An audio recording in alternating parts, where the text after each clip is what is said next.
Hello, and welcome to a kind of poorly Randomman review. I feel like shit. Just throwing that out there in case I sound weird or anything. Yeah. So, Assassin's Creed. I was, quite excited about this one because Assassin's Creed.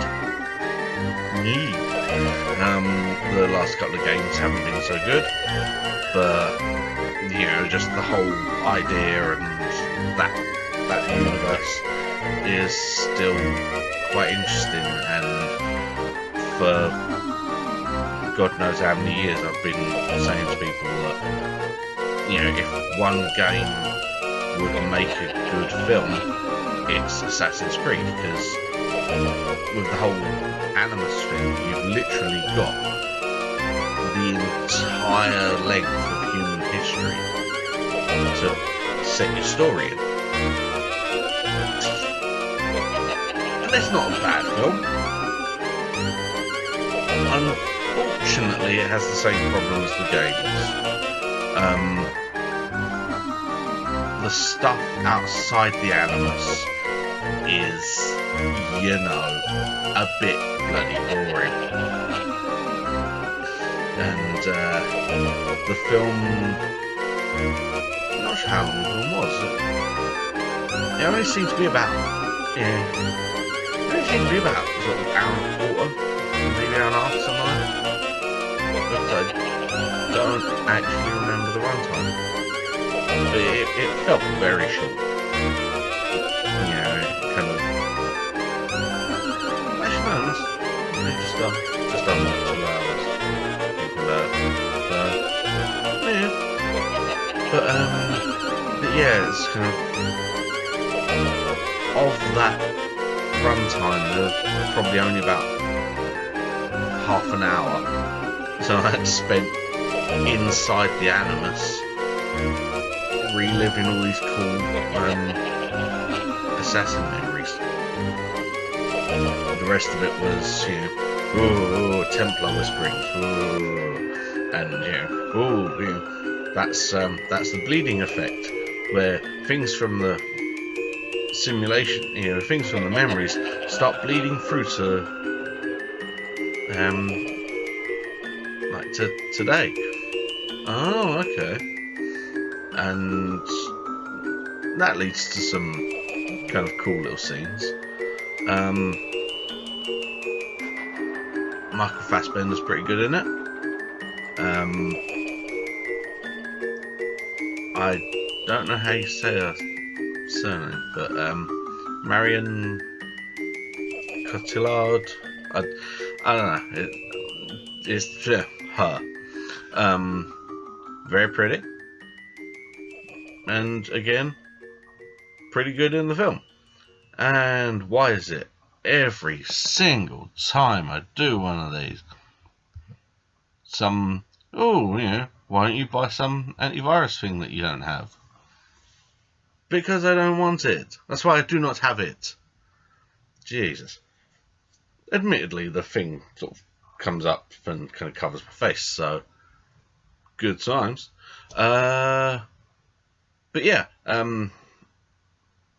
Marion, however you pronounce it, is very good, and as hot as usual.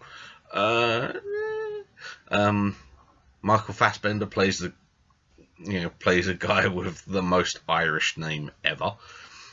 Well, actually, no. If it was kind of the most Irish name ever, it'd be like, Callum Lynch O'Shaughnessy Begora or something equally offensive. I'm terribly sorry to any Irish people that actually watch this, or to any people that watch this actually, because probably won't be many. I enjoy doing them. I'm going to keep doing them. Sod it. But yeah, the people in it are good. Jeremy Irons is good. It just, I don't know, they've gone to the trouble of designing this new approach to the Animus. You know, it hooks him into a harness, and when he's clambering up buildings, it lifts him up for some reason, instead of just being, you know, right, this is the Animus, lay down, zoom, woof, and you're in there. You know, it moves him about. It's like the ultimate VR, and yeah, it just, there wasn't enough of it. You know, it's like, oh, you know, this is your ancestor from the Spanish Inquisition. Away you go.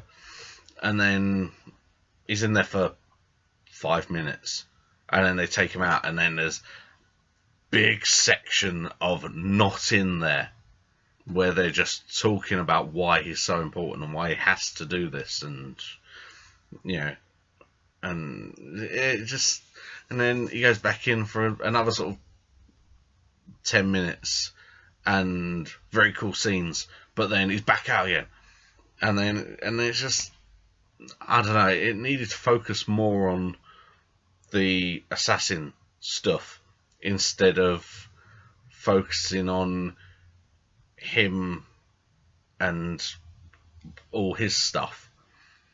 You know, and I think maybe if you're trying to set up a franchise, which from the very sudden ending, it is just, you know, you think, oh, here we go, yeah, saying, you know, oh, something's about to kick off now, and it just goes off. You know, there's kind of an implied leap of faith, and then just goes off, and everyone's just sat there and just silently just like,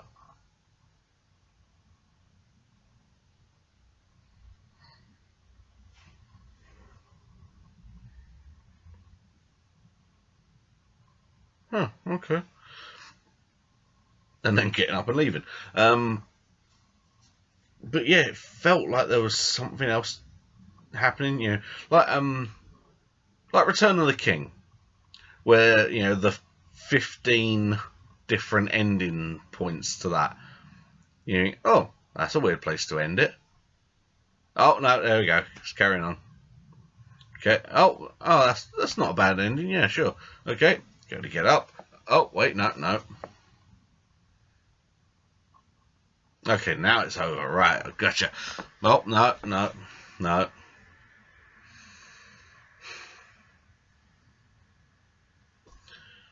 Right, this, no. Need a piss. You need to stop. Yeah, and it just stops, and you're like, well, that can't be the end. Surely it's cut to black, and now there's going to be some big ending, right? Yeah, but it just stops, and obviously, you know, they're looking, you know, they're thinking franchise, but I think unfortunately they may have shot themselves in the foot, because it's kind of, you know, it's not like Underworld, the first Underworld. Oh, pretty lady, Kate Beckinsale. But slight distraction, slight obsession. It's fine. It's all damn well fine. Okay, it's fine. She can lift that restraining order any day. And then I'm back in the bushes. No, that's really no. But yeah, the end of the original Underworld. It was a fairly, you know, the big, you know, end battle, and then it, you know, and then it sort of fairly sudden ending. But you know, it's like, oh, you know, obviously setting up for sequels and you know, seeing a bigger scale war between Vampire and Lycan, and it worked. This is kind of, oh, you know, yeah, we're gearing up for a modern day battle between assassins and Templars. One, No, because people are just going to go, oh, that was a weird ending, and the film wasn't amazing. And they might not bother with another one.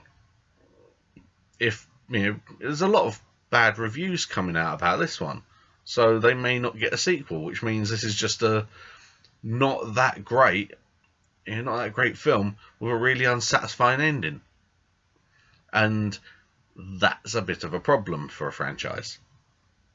Because if your first film isn't that good, or leaves people going, oh, at the end, they may not bother. They might not bother giving you the money to make a second one. And apart from the super hardcore fans of the games like myself, a lot of people aren't going to bother going to see it. And, that means pretty much no money. And then you don't get a third part. So, odd choice. But, especially seeing as it kind of hints that any future films are going to be set sort of in the present instead of tracing more memories and bloodlines and stuff. Unless, Callum Lynch and his stuff is now going to be sort of out there somewhere, and then in the second one, it's the same thing just with a different person, and then maybe the grander story arc is modern day assassins freeing these people that are being put in the Animus, which that could work. But again, the one thing that's always annoyed me and always really, really bored me with the games is the stuff outside the Animus in modern day. I don't care. I've been kidnapped. Oh, where am I? Oh, Abstergo. Oh, what's going on? I don't care. Put me back in the machine.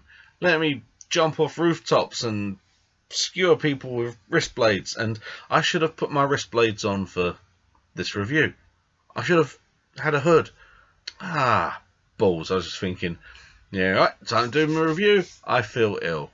Recalled. Hope I don't die during the filming. Bit grim, but new year, start as you mean to go on. But yeah, it's a decent enough film. It's but it is more for if you're not a fan of the games, then I don't feel you're going to get enough out of it. There was a bit of leg cramp, still good, but stretching it wasn't seeming to help, so I just sit here in pain. It's fine. Suffer for your art. That's this isn't art. This is some hairy guy talking bollocks. But, hopefully it's mildly entertaining bollocks. But, yeah, if you're not a big fan of the games, then it'll be a okay film. You should come out with well, that was alright. Boy, that sure was a way of spending time. But yeah, I think there's nice little bits in there where if you're into the games, that's cool. Like there's a bit where he sees these sort of ghost images of different assassins. It seemed to be assassins from different time periods, and one of them looked to be dressed almost exactly like Arno from Unity. Which I don't know if it was meant to be him, because I suppose they'd have probably filmed it. Actually, no, they'd have probably been filming it around the time that Syndicate came out. Okay, that ruins that one.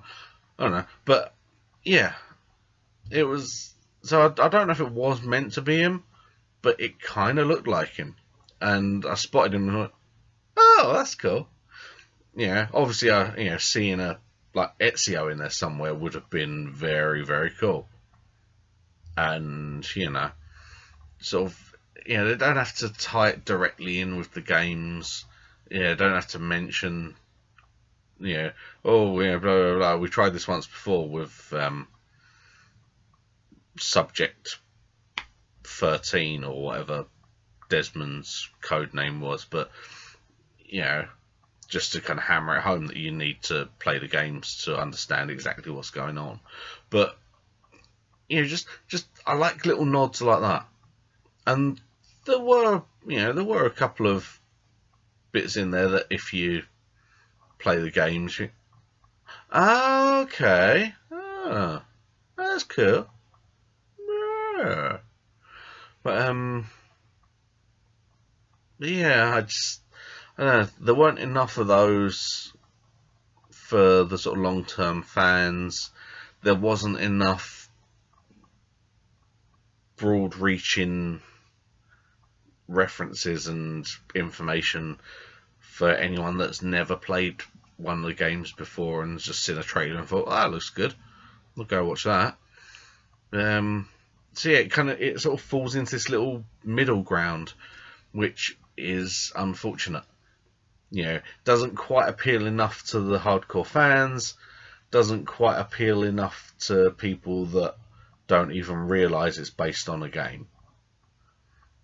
When J.J. Abrams rebooted Star Trek, it managed to cover both areas. If you're a long-term hardcore fan, there's something for you. If you've never watched Star Trek in your life, there's something for you.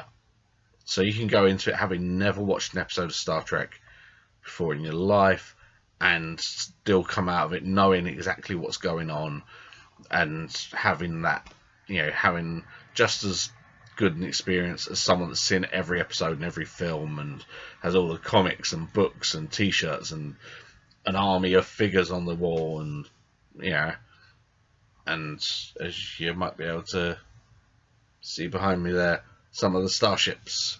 Yeah, and it doesn't do that. If you play the games, then you'll appreciate it as a film of these games.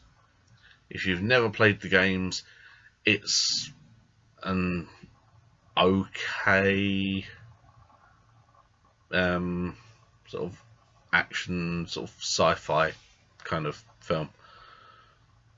But yeah, I hope it does well enough to get a sequel, because there's some interesting stuff touched on that if it does become a franchise, then I feel they will get better, and then by the time they do the final one, it's going to be an amazing series. And but I don't know, I'm just a bit worried that they've maybe, like Fantastic Beasts, that wasn't that good, but it sets up a universe for some very good follow-ups. And I'm just a little worried that maybe that's what they focused on with Assassin's Creed. So, right, let's just make this one, and then when we do, and then when we get a sequel, because we'll get a sequel, of course we will, then we can kind of build on this world, and and it'll be brilliant. And I hope they get that chance. I really, really do. I think it's going to be a hell of a series, as long as they don't go, well, this one did badly, so let's not bother. And then somewhere down the line do a reboot and give it another try. But, yeah. We'll see. I don't know. If it's, I think if it does get a sequel, they'll probably try and get one out pretty quickly, so that they can kind of make more of an impact at the beginning, and then as time, and then there'll be a bigger gap after that between the second and third. But I think the second one, could come out like end of next year, you know, or at very least very beginning of the year after. So yeah, I think they will try and get it out as quick as they can, so that it's without it being a god awful pile of shite. But yeah, I don't know. We'll see. Yeah. So overall opinion, it's all right. It has some very good moments. It just didn't have enough of them.